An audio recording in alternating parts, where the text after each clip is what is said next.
झांसी से निकली सनातन सांस्कृतिक संघ की सनातन रक्षा यात्रा का आज समापन हो गया। आज सुबह करीब 4 बजे यात्रा बसों से वापस झांसी पहुंची और वहां से सभी लोग अपने अपने घर के लिए रवाना हो गए। आपको बताते चले कि यह यात्रा झांसी से शुरू हुई थी, जो उरई, कानपुर होते हुए लखनऊ और उसके बाद अयोध्या पहुंची थी। अयोध्या में सभी ने भगवान राम राजा के दर्शन किए और इसके बाद यात्रा का समापन हुआ। हरिप्रिया भार्गव ने बताया था कि उनका इस यात्रा का उद्देश्य बांग्लादेश में हिंदुओं पर हो रहे अत्याचार के खिलाफ, हिंदू मंदिरों की रक्षा और गौ माता की रक्षा का है। इसके साथ ही एक बहुत ही महत्वपूर्ण मुद्दा था मां गंगा की साफ सफाई। उन्होंने कहा कि देश में जितनी भी पावन नदियां हैं उनकी देखरेख और साफ सफाई का विशेष ध्यान सरकार को रखना चाहिए। यह जन जागरण अभियान के तहत यात्रा बुंदेलखंड के सबसे पिछड़े इलाके से उत्तर प्रदेश की राजधानी लखनऊ तक निकाली गई थी। अयोध्या में रामलला के दर्शनों के बाद इस यात्रा का समापन हुआ। इस यात्रा की सफलता के बाद संस्था की अध्यक्ष श्रीमती हरिप्रिया भार्गव ने सभी का बहुत बहुत धन्यवाद किया है और उन्होंने कहा है कि उनकी मुहिम रंग ला रही है। सनातनी एकजुट हो रहे हैं और हमें एकजुट होना पड़ेगा, अन्यथा हमारी संस्कृति को खतरा होगा। उन्होंने बताया कि इस भीषण सर्दी में करीब 3000 से अधिक महिलाएं और करीब 1500 से अधिक पुरुष यात्रा में शामिल हुए। इस यात्रा में करीब 3 दर्जन बसें और इतनी ही 4 पहिया वाहन शामिल रहे। इस यात्रा के दौरान उन्होंने देश की महामहिम राष्ट्रपति महोदय को एक संबोधित ज्ञापन उत्तर प्रदेश की राज्यपाल श्रीमती आनंदीबेन पटेल को सौंपा है, जिसमें उन्होंने सनातन की रक्षा हेतु कठोर कदम उठाए जाने की मांग की है।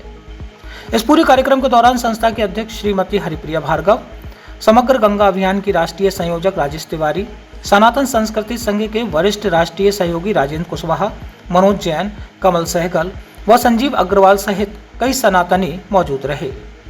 उसमें पार्टिसिपेट कर रहे हैं। इस कार्यक्रम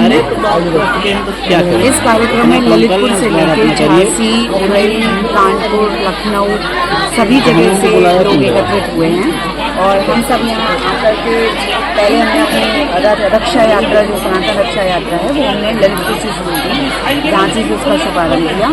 कुछ 50 बसों के साथ, 50 गाड़ियों के साथ कम से कम 2500-3 हज़ार लोग एक साथ आए वहाँ से और यहाँ आकर के हमने रामलला के दर्शन किए हैं और हमने सामूहिक प्रार्थना की है।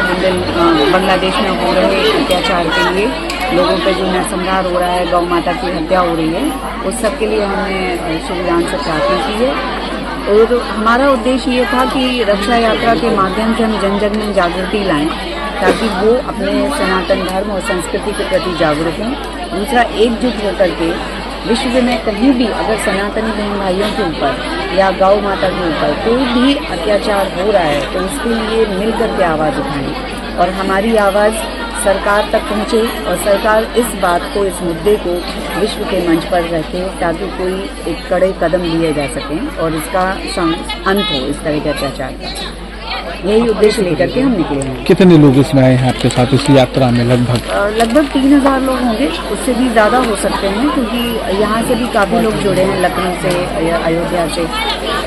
हमने माँ गंगा के लिए भी कदम उठाया है, उसके लिए भी हमने जागृति लोगों में लाने की कोशिश की है। कानपुर में हमने गंगा आरती का भी आयोजन किया था सुबह और हमने लोगों को बताने का प्रयास किया है कि जिस तरह से माँ गंगा गंदी हो रही है, उनके किनारे गंदे हो रहे हैं, वो सूखती जा रही हैं, उसके लिए हम सबको मिलकर कुछ काम करना होगा।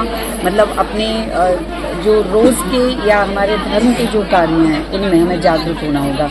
अंधविश्वास के चलते हम गंदगी फैलाते जाएं, ऐसा नहीं चलेगा। कितने दिवसीय यात्रा आपकी रहेगी कि ललितपुर से आपने स्टार्ट किया है और इसका समापन कहाँ पर होगा? हाँ, समापन ये यहीं पे है, अयोध्या में समापन है। यहाँ से सब वापस जाएंगे अभी और 3 दिन की ये यात्रा थी जिसमें हम ललितपुर, झांसी, कानपुर, उरई, लखनऊ, अयोध्या होते हुए आए हैं।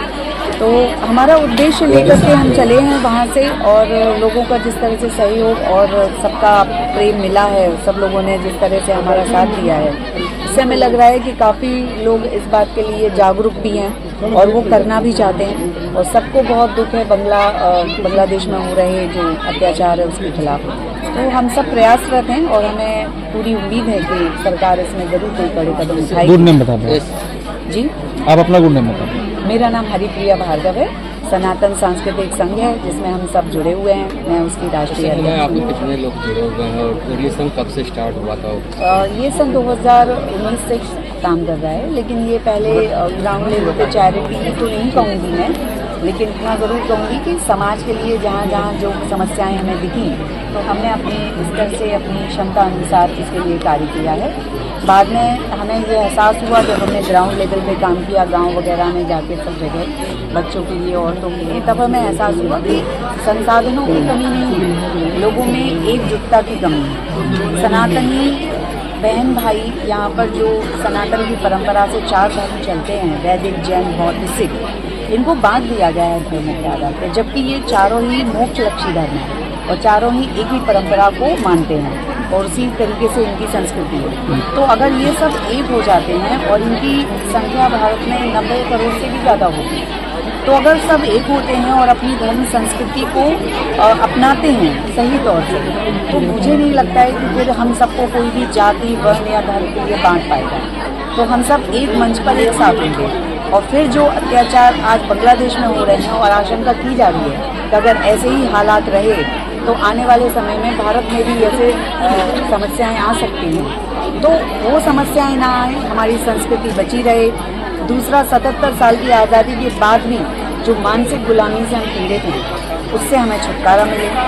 यही जागरण लेकर के, यही उद्देश्य लेकर के हम ये यात्राएं निकाल रहे हैं। जो पहले हमने एकता यात्रा निकाली है, रक्षा यात्रा, ऐसे ही हमारी और भी भविष्य में योजनाएं हैं। हम चाहते हैं वास्तविक तौर पे लोगों में परिवर्तन आए। गौ बंद हो जो किस तरीके लेके संघ आपका क्या कहना है? देखिए, गौ हत्या बंद हो इसके लिए पहले से ही सरकार बहुत काम कर रही है, कानून भी बने हुए हैं, लेकिन गैर कानूनी तरीकों से सब चल रहा है। हम सरकार से अनुरोध करेंगे, हम इसका प्रस्ताव देंगे कि जो गौ हत्या के लिए सरकारी तौर से जो लाइसेंस दिए गए हैं बड़ी कंपनियों को, कि वो मतलब कानूनी तौर से बाहर बेच सकते हैं या बेच सकते हैं, हम सरकार से अनुरोध करेंगे कि ना तो कानूनी तौर से और ना ही गैर कानूनी, दोनों तरीके से ये गौ हत्या बंद होनी चाहिए।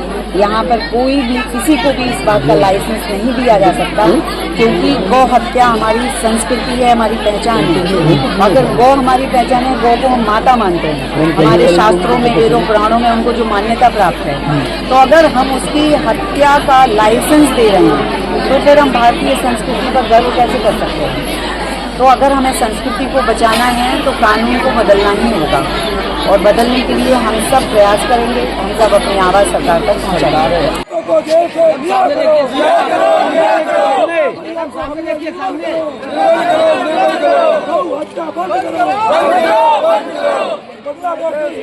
है बहुत ही प्यार से कि आप किसी भी कंपटीशन में ना पड़े, प्रतियोगिता में, और किसी भी जीवन में मिलने वाली हार को, चाहे वो परीक्षा में हार हो, जीवन में हार हो, प्यार में हार हो, जो सी भी हार है, शादी टूट जाए, उस हार से कभी भी हारे नहीं, के संबंध से जुड़े रहते हैं और भारतीय संस्कृति में भावनाओं के संबंध से जुड़े हैं सारे।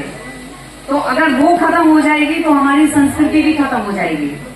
तो हम अगर अपनी संस्कृति बचाना चाहते हैं तो सबसे पहले अपने जीवन जीने के तरीकों को बदलिए। छोटे छोटे बच्चों को मेरी तरफ से बहुत बहुत धन्यवाद। आप सभी यहाँ पर आराम से आकर के बैठ गए हैं और बहुत धैर्य आपने दिखाया है, बहुत सहयोग दिया है इस यात्रा में।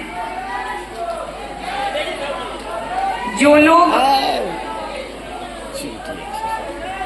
लोग आ रहे हैं वो शांति से आ जाएं। आप सभी जानते हैं कि ये रक्षा यात्रा क्यों निकाली है। मेरा आप सबसे एक एक करके तो मिलना नहीं हो पाया, लेकिन वैसे हम सब एक दूसरे को जानते हैं, पहचानते भी हैं, शक्ल से और नाम से आप लोग जानते होंगे, मैं सबको नहीं जानती हूँ। न्यूज़ बीके के लिए मनोज जैन के साथ अकरम खान की रिपोर्ट।